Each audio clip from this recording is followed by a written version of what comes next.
Welcome everyone, Dr. Thor here. Get ready for Gnosis. Well, we're going to talk about Parcell's bass. Now, this is a big part of her healing system.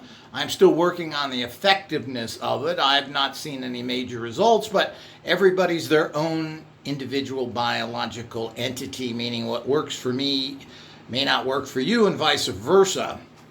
Now, there's a few precautions to take, and a lot of Parcell's information is very dated. You've got to remember, this was a long time ago. 40, 50 years, people took over her system and neglected it. And there's a lot of just bad information from her practitioners of modern times. Now, bath water, which comes from your regular water system in your house, is very toxic and has all sorts of junk in it. If you live in Chicago, it's loaded with lead and other things. And it depends on where you are. What do you do about that? And you should be cognizant of this even when you're taking a shower, that you have shower filters, just like you have filters to drink your water from, or maybe you buy water, hopefully in glass, that you have to filter the water. If you're going to sit in a healing bath that's full of toxins and all sorts of potential horrible bacteria, one of the biggest problems is the Legionnaire bacteria, which grows in water pretty easily from closed systems where the heat of it is not high enough. This is pandemic, particularly in Europe, and because they don't heat their water properly. Among so many other things they do wrong. But the whole idea is that this is something that you want to sit in a giant tub of Legionnaire bacteria. It's very toxic, very dangerous, and then take it into your system.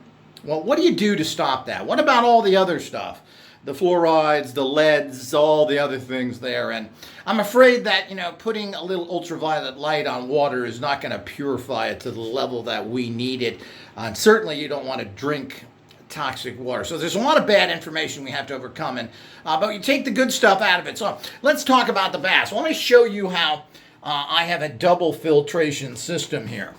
Now, I have a filter here that goes right into the faucet here. So the water coming from your faucet goes through here and then goes out this. Now, so I've got a good filter here. These are available anywhere in the world. They're relatively inexpensive, and they should last you about 6 months. Now, what I got was a unique filter here. Now, this is a typical hand feature that are popular now, particularly used in Europe. But you'll have things that are that you can use this as well. But I'm going to show you how I use both of these. But this, let's pause here.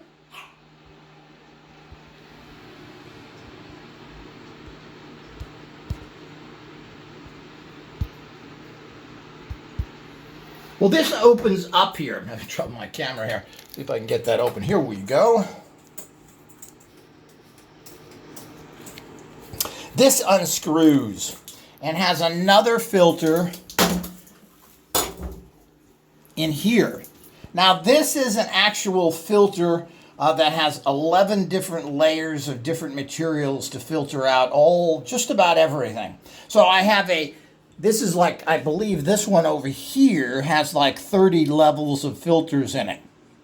This, I think it's 15, 17, which is one of the best filters for this type of thing. They have a lot of different filters out there that have little balls and stuff in them. These are really pretty poor. They're not going to filter much good in for much junk out of there. And again, where does it go? And one thing about filters is they are filters, meaning the fact that you have to replace them, and you should be replacing them about, depending on how many